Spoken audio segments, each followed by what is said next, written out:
Part 1. The consortium had ruled their corner of the galaxy for 12,000 years. They had brought 11 species under their control, and they had done it all without war. Other empires used weapons and armies. They used something far more elegant. They used chemistry. Their method was simple. Every intelligent species had brains. Every brain had chemicals that controlled behavior. Aggression, ambition, the drive to resist and fight back. These were just chemical reactions, and chemical reactions could be changed. They had perfected a technology they called neural dampeners. These were microscopic agents smaller than dust that could be released into a planet's atmosphere. Once breathed in, they would find their way to the brain and attach to specific neural pathways. They would not kill. They would not cause pain. They would simply quiet things down. A species exposed to the dampeners would slowly lose its fire. Their aggression would fade. Their ambition would soften. Their territorial instincts would weaken until they no longer felt the need to defend what was theirs. Within 2 generations, the target species would become docile, cooperative, and perfectly willing to serve the consortium. It had worked 11 times before. It would work again. High Administrator stood on the observation deck of his flagship, watching the blue and green planet rotate slowly below. Earth, the natives called it, a small world orbiting an unremarkable yellow star in an unfashionable arm of the galaxy. "Tell me about them," he said to his senior analyst, a thin named who had spent 3 years studying the humans. Pulled up holographic displays showing Earth's major civilizations. They call themselves humanity, administrator. Approximately 8 billion individuals spread across nearly 200 political divisions they call nations. An's eyes widened slightly. 200 nations on one small planet. Yes, administrator. They appear incapable of unifying. Their history is an almost continuous record of warfare. They have fought over territory, over resources, over religious beliefs, over political systems. They have developed weapons capable of destroying their entire planet and have pointed these weapons at each other. The display shifted to show images of human conflict, ancient battles with swords and spears, modern wars with tanks and aircraft, nuclear mushroom clouds rising over test sites. Fascinating, and murmured, a species at war with itself. It goes deeper than that, continued. They cannot even agree on basic facts about their own world. They pollute their air and water while arguing about whether the pollution is harmful. They allow some of their population to starve while others destroy excess food. They are irrational, short-sighted, and prone to self-destruction. And smiled, which for a meant a slight relaxation of the muscles around his 4 eyes. Then this will be easy. Perhaps the easiest integration we have ever conducted. My analysis agrees, administrator. Standard dampener deployment should produce full pacification within 15 years. By the 2nd generation, they will be ready for administrative integration. Begin the deployment. The dampener ships were small and quiet. They looked like nothing more than meteorites as they entered Earth's atmosphere and burned up, or appeared to burn up. In reality, each ship released billions upon billions of microscopic neural agents into the air. The agents were designed to disperse globally, carried by winds and weather patterns until they covered every corner of the planet. Humans had no idea. They went about their daily lives, breathing in the dampeners with every breath, completely unaware that their minds were being slowly reshaped. The consortium monitored everything from orbit. They tracked global conflict levels, aggression indicators, competitive behaviors. For the first few months, nothing seemed to change. This was expected. The dampeners needed time to accumulate in human neural tissue, time to begin their quiet work. Then around month 8, the changes began. A border dispute between 2 Asian nations that had been escalating for years suddenly de-escalated. Both sides agreed to negotiations without any external pressure. A civil war in Africa that had raged for a decade simply stopped. The fighters lost interest in fighting. Excellent progress, and noted during his weekly briefing. What about the larger powers? Consulted his data. Political rhetoric in major nations is softening. Public interest in military matters is declining. Consumer behavior is shifting away from competitive displays toward cooperative activities. Any resistance, any awareness of what is happening? None, administrator. The dampeners are working exactly as designed. The humans are becoming calmer, less driven, more accepting. They do not seem to notice the change in themselves. Months passed. The changes accelerated. Wars ended not with treaties but with apathy. Arms races stopped because nobody could summon the will to continue them. Political movements lost their fire. The passionate debates that had once consumed human society faded into mild disagreements that nobody cared enough to pursue. And watched with satisfaction. Prepare the administrative framework. We will begin formal integration in 18 months.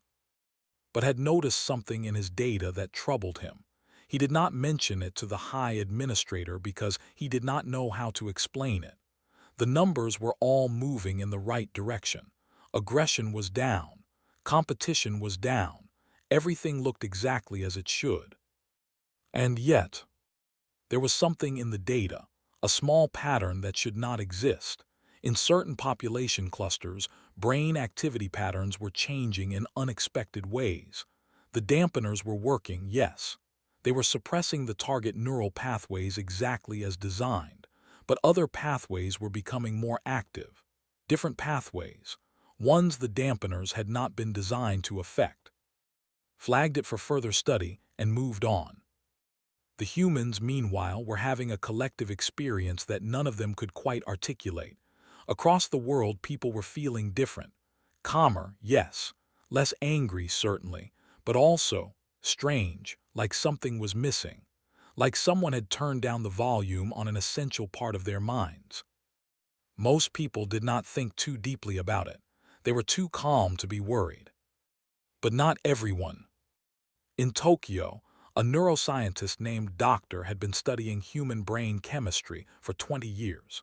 She knew the human brain better than almost anyone alive, and she knew that what she was seeing in her research subjects was not normal.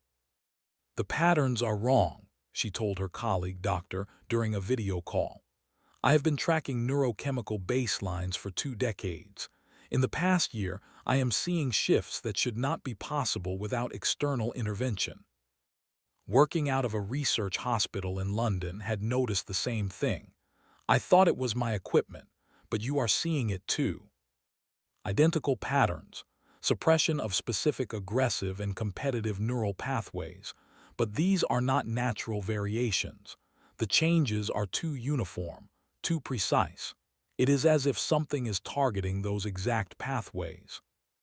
What could do that? I do not know, but I intend to find out. Began a systematic study. She collected brain tissue samples from patients who had died of natural causes. She ran spectroscopic analysis on atmospheric samples.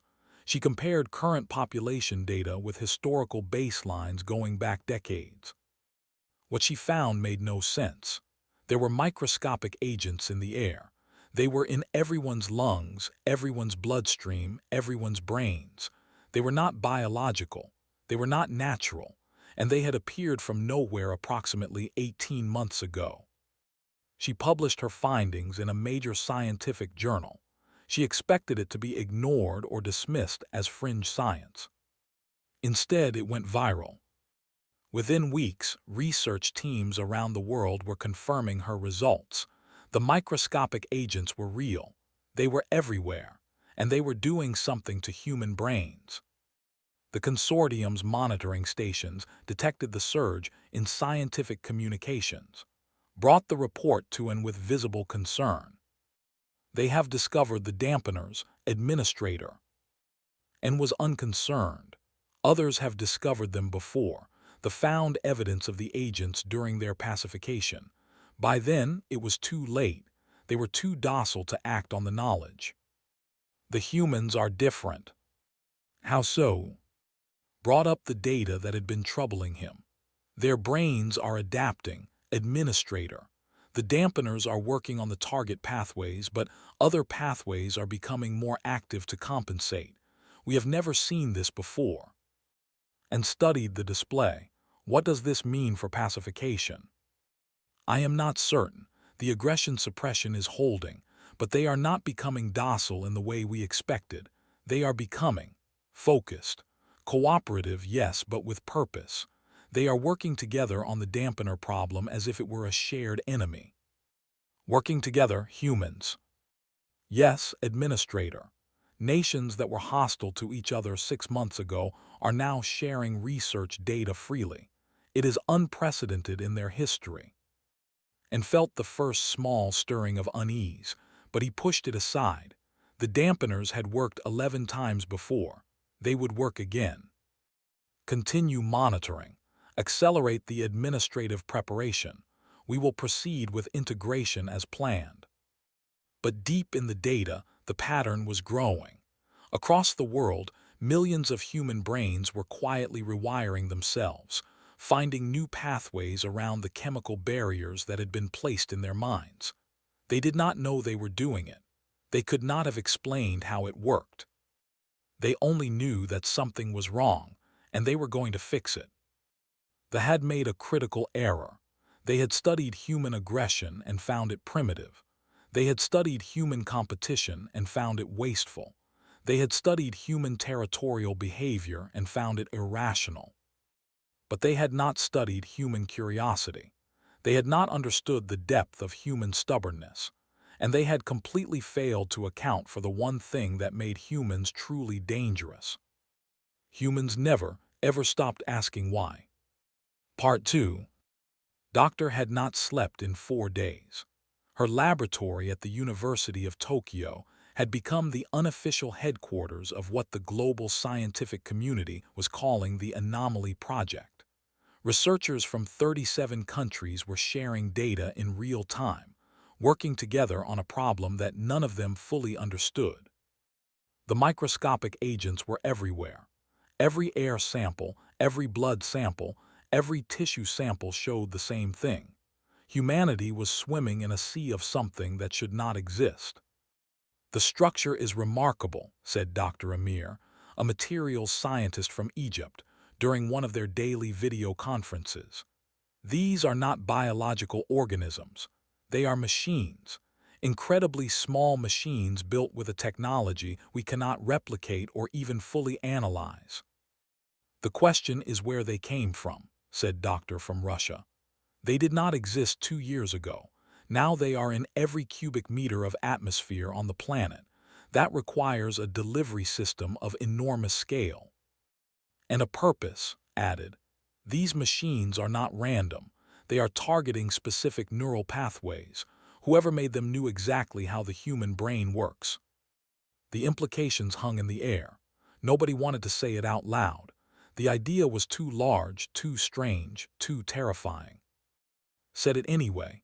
We are not alone, and whatever is out there, it is doing something to us. There was no panic. That was the strange part. In any previous era of human history, the discovery that an unknown intelligence was tampering with human minds would have caused global hysteria. There would have been riots, conspiracy theories, religious movements, governments falling. But the dampeners were still working. Humanity felt the alarm, but it was muffled, distant. They could not muster the raw terror that the situation warranted. What they could muster was determination. Across the world, the best minds of the human species turned their attention to the problem, not with fear, but with focus, not with aggression, but with cold, methodical precision. The same competitive drive that had once fueled wars between nations was now channeled into a single shared goal, understanding what was happening and finding a way to stop it. The consortium watched from orbit, and for the first time they began to worry. Their cooperation levels are unprecedented, reported to High Administrator N. Nations that have been enemies for centuries are now working together without any political framework forcing them to do so. The dampeners should prevent organized resistance. They are not resisting, administrator. They are solving. The dampeners suppress aggressive responses, but this is not aggression. This is something else, something our models did not account for. And pulled up the historical data on their previous conquests. They had discovered the dampeners during their pacification phase.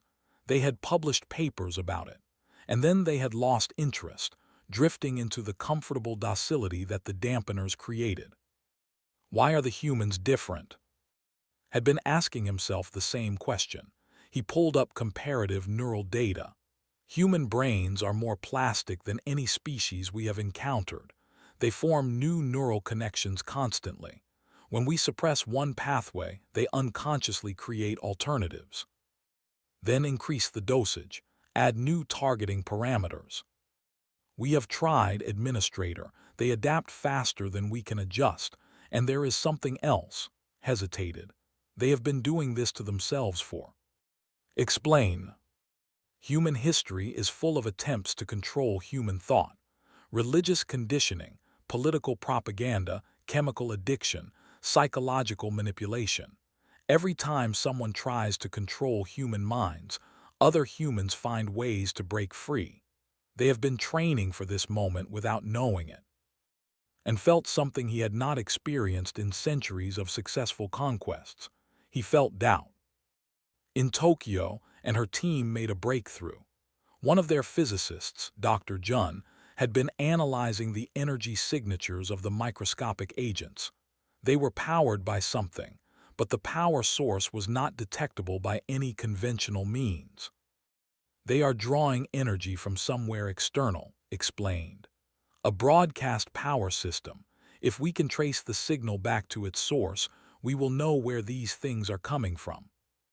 It took 3 weeks of around-the-clock work. Research teams in Chile, South Africa, and Norway triangulated the signals using radio telescopes originally built for astronomical research. The signals did not come from Earth. They came from orbit.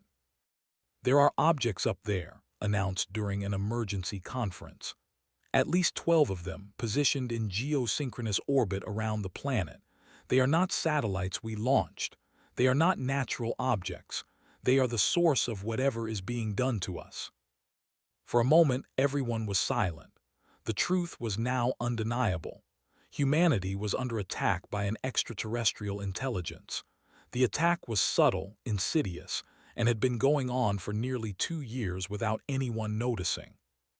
The old humanity would have responded with rage and terror. Missiles would have been launched at the orbital objects. Governments would have collapsed under the weight of public fury. Chaos would have reigned. But the dampeners had done their work too well. The rage was not available.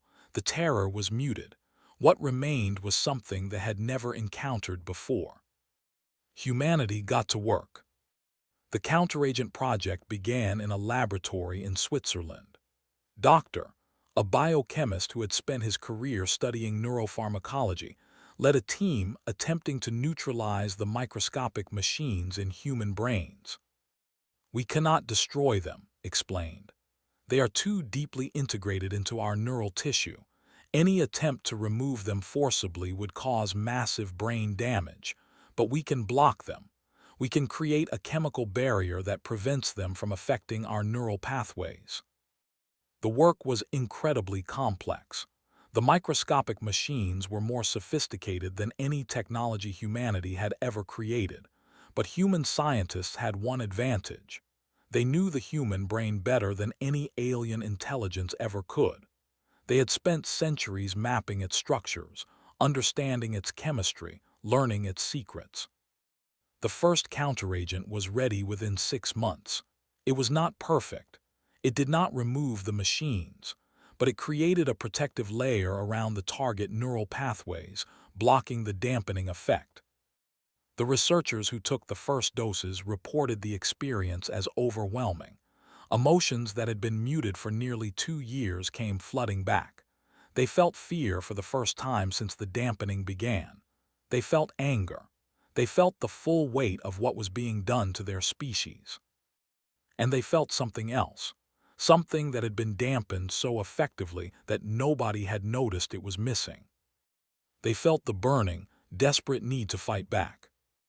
The counteragent was distributed through the same global network that had formed to study the dampeners. Within 3 months, millions of people had taken it. Within 6 months, the number was in the billions. Humanity woke up angry. But this was not the chaotic, destructive anger that had characterized human history. The 18 months of dampened cooperation had changed something fundamental. Humans had learned to work together across every boundary that had once divided them. When the anger returned, it was focused. It was directed. It was unified. Every nation on Earth began preparing for contact with whatever intelligence had been manipulating them. The consortium observed all of this with growing alarm. Their models had never predicted this outcome. Every other species had simply accepted the dampening and drifted into docility. The humans were doing the opposite.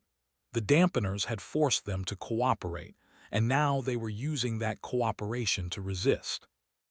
We need to accelerate the occupation, and decided. Deploy the diplomatic fleet. Begin formal integration before they can organize further resistance. Administrator, they may not be as we expected. They are still dampened. They cannot attack us. Their aggression pathways are suppressed. Their aggression pathways, yes, but they have found other pathways. They are routing around the suppression. And dismissed the concern. They are still just humans, a primitive species that was pointing nuclear weapons at itself 2 years ago. Whatever adaptation they have made, it cannot prepare them for contact with the consortium. We have done this 11 times before. The diplomatic fleet launched from the consortium's orbital stations. 12 vessels, each carrying administrative personnel, and the equipment needed to begin formal integration of Earth into the consortium's domain. They expected to find a population ready to accept their new place in the galactic order. What they found instead was a united planet waiting with a single, clear message. The lead diplomatic vessel descended through Earth's atmosphere toward a location in Switzerland, near Geneva, where the humans had indicated they would receive visitors. Thousands of humans had gathered there, representing every nation on the planet. Former enemies stood shoulder to shoulder. Countries that had been at war less than 3 years ago now presented a unified front. The ambassador emerged from the vessel with confidence. He had done this before many times. The speech was always the same. Welcome your new position in the consortium. Cooperation brings prosperity. Resistance is pointless and harmful. He never got the chance to give the speech. A human woman stepped forward. She was small by standards, with dark hair and calm eyes. Her name was Doctor, and she had been chosen to speak for humanity not because of any political position, but because she had been the first to understand what was being done to them. "We know what you are," she said. "We know what you have done. We know how you have conquered 11 species before us, and we are here to tell you that it ends now." The ambassador tried to maintain his composure. "Your species is still under the influence of our pacification technology. You cannot resist. It is impossible." Smiled, it was not a warm smile. "Your technology was very sophisticated. It would have worked on any species that simply accepted what was happening to them. But you made one critical error. You did not account for human curiosity. You did not understand that we would notice what you were doing, and you did not predict that we would find a way around it." She held up a small vial containing a clear liquid. "This is the counteragent we developed. 3 billion humans have already taken it. Another 3 billion will have it within the month. Your control over our species is ending." The ambassador felt fear for the first time in his very long career. "You cannot resist the consortium. We control 11 species. We have technology far beyond anything you have developed." "Yes," agreed. "Your technology is superior, But we have something you do not. We have experience escaping from mental cages. We have been doing it to each other for 10,000 years. Your dampeners were just another cage, and we have already found our way out." Behind her, the representatives of every nation on Earth stood in silent unity. For the first time in human history, the species was truly united. Not through force, not through politics, but through the shared experience of almost losing their minds and fighting to get them back. The consortium's conquest of humanity had failed, but what came next would shake the foundations of their entire empire. Part 3. The diplomatic fleet retreated to orbit with a message for High Administrator N. The humans were not. The integration had failed. For the first time in the 12,000-year history of the consortium, a target species had resisted their control and received the news in his command chamber aboard the flagship. Around him, his senior staff waited in nervous silence. Nobody knew what to do. There was no protocol for this situation. There had never needed to be one. Options and demanded. "We could withdraw entirely," suggested one advisor. "Abandon the Earth project and focus on maintaining control of our existing territories." Unacceptable. Word would spread. The other species would learn that resistance is possible. "Then we deploy military force, destroy their infrastructure, damage them enough that they cannot threaten us." "We have no military force," and reminded them. "We have never needed one. The dampeners have always been sufficient." This was the consortium's greatest strength and their greatest weakness. They had conquered 11 species without ever developing weapons of war. Their entire expansion had been based on the assumption that no species could resist neural dampening. "There is another option," said quietly. "We could try to negotiate." And turned to stare at his analyst. "Negotiate with a species we attempted to enslave. They have not attacked us. Their counteragent has restored their aggressive capabilities, but they have not used them. They are waiting. They want to talk." It was true. Despite having every reason to strike at the consortium vessels in orbit, humanity had done nothing aggressive. They had simply sent a message through the diplomatic channels: "We are ready to discuss the future," and did not understand this. The 11 species the consortium had previously conquered had all shown aggressive tendencies before dampening. If their aggression had been restored, they would have attacked immediately. Why were the humans waiting? What do they want? They have not. They have only asked for a meeting. A real meeting, not a diplomatic integration ceremony. Against the advice of his security staff, and agreed to the meeting. It was held on the surface, in the same location near Geneva where the first contact had failed. This time, the human delegation was smaller. Just 3 individuals: Doctor, a diplomat named Samuel from Nigeria, and a military officer named General Maria Santos from Brazil. And arrived with his own delegation, though he felt oddly vulnerable. For the first time in his career, he was facing a species he could not control. "You wanted to talk," he said. "Talk." Stepped forward. He was a tall man with gray hair and patient eyes. "We have spent the past month studying your technology, your ships, your dampeners, the equipment on your orbital stations. We understand now how your consortium works. Then you understand that we are far more advanced than you. Resistance would be costly for your species." "We are not here to discuss resistance," said. "We are here to discuss liberation." And did not understand the word in this context. Liberation. Spoke next. "You have 11 species under your control, 11 civilizations that have been chemically suppressed for generations. We want to free them." For a long moment and was speechless. Of all the things he had expected the humans to demand, technology, resources, recognition, this had not occurred to him. "Why would you want that? Those species are no threat to you. They are peaceful, productive members of the consortium." "They are slaves," General Santos said bluntly. "You have taken their will from them. You have stolen their ability to choose their own future. We know what that feels like. We felt it for 18 months, and we will not allow it to continue for anyone else. You cannot possibly defeat the consortium. You have one planet. We span 3 galactic arms. Smiled. It was the same unsettling smile she had shown the ambassador at the failed integration ceremony. We do not need to defeat you. We only need to do to you what you tried to do to us. She held up a small device. On its display was a molecular diagram that Anne recognized immediately. It was the counteragent, the chemical that had blocked the dampeners in human brains. We have spent the past month adapting this, explained. The original version only worked on human neurology. We have now developed versions that will work on each of the 11 species you have conquered. And felt the blood drain from his face. That is impossible. You have no samples of their neural tissue. You have no understanding of their brain chemistry. We have your diplomatic vessel, Santos reminded him. The one that landed for the integration ceremony. We examined it thoroughly before allowing your crew to leave. Your databases were comprehensive.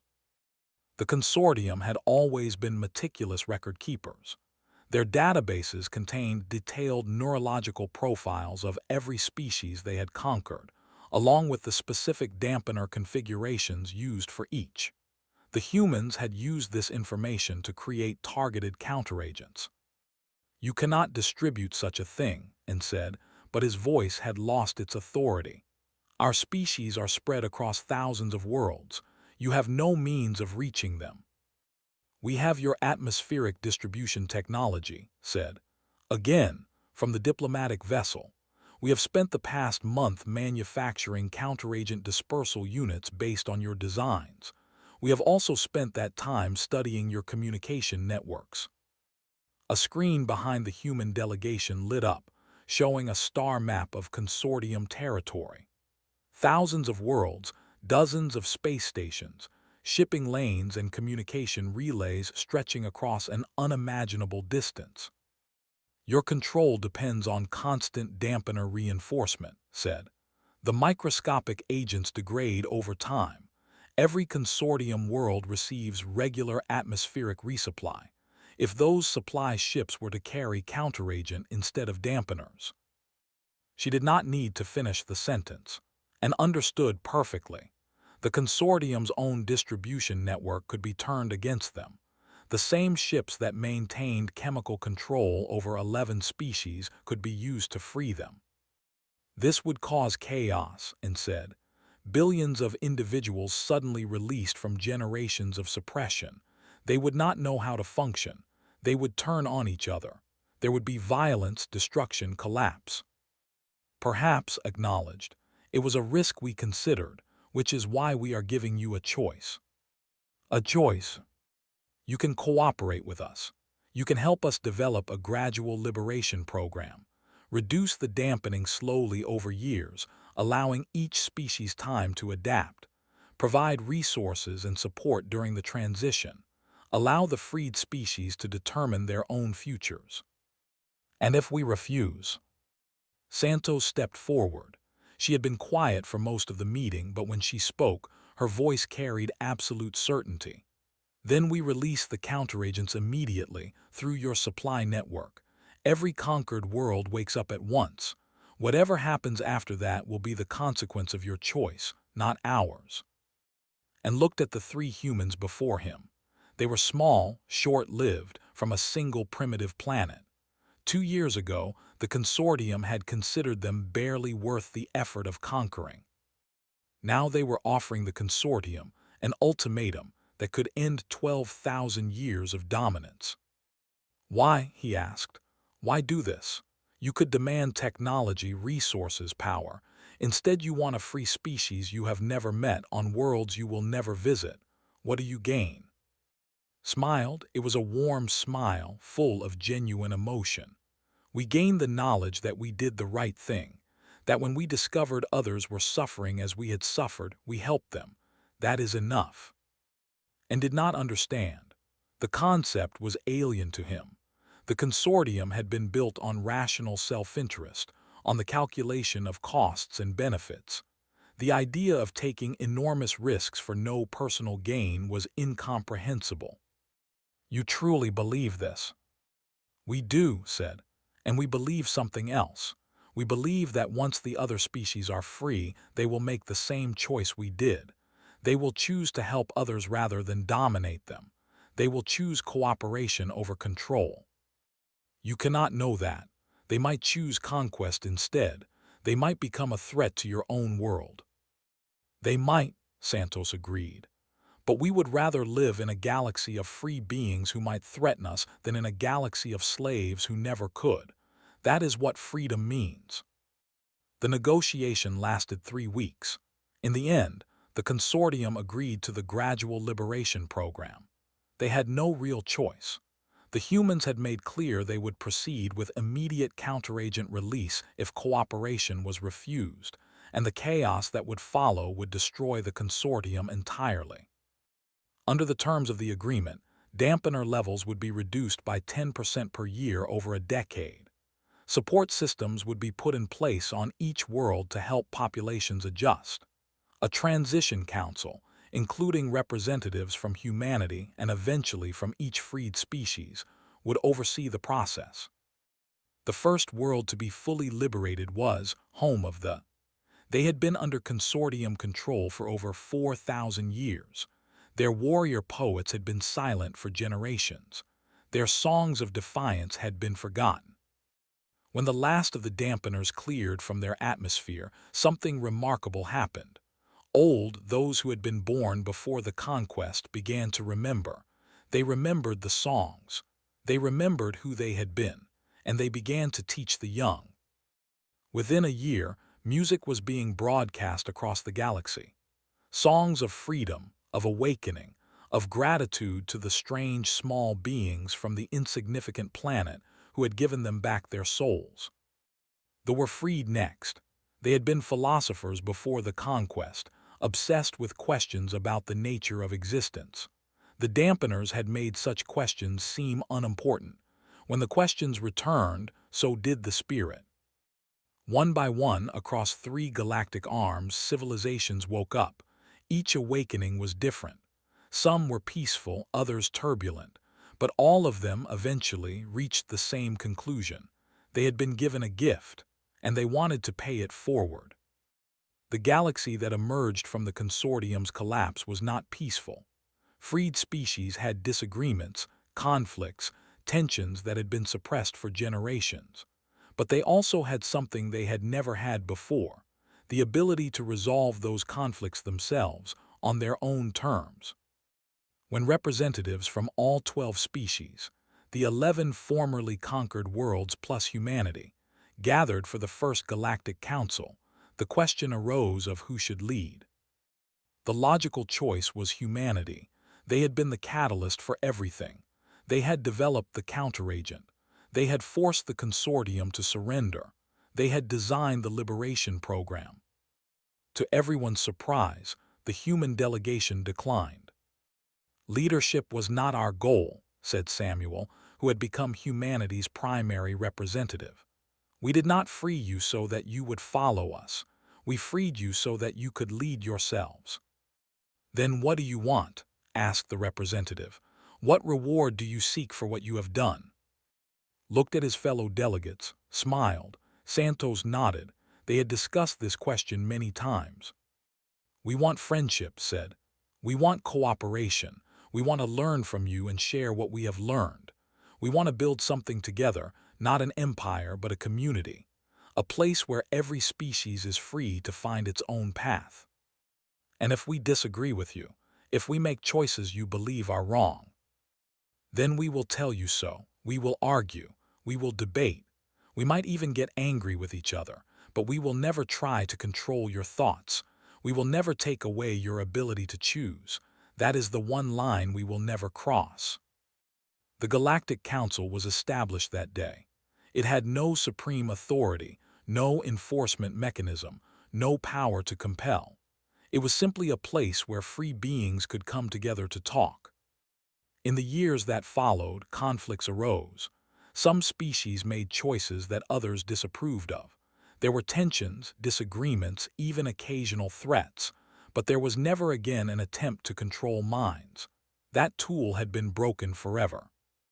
And when problems seemed insurmountable, when challenges appeared that no single species could solve alone, a saying began to circulate through the council halls and trading posts and colony worlds of the new galactic community. Ask the humans, they have escaped from it before. Because that was humanity's true gift to the galaxy. Not their technology, not their courage, not even their strange willingness to sacrifice for others. Their gift was the proof that no cage was permanent, that no control was absolute, that any mind, given enough time and stubbornness and desperate hope, could find its way to freedom. They had tried to control mankind. They had made a massive error. But from that error, something beautiful had grown,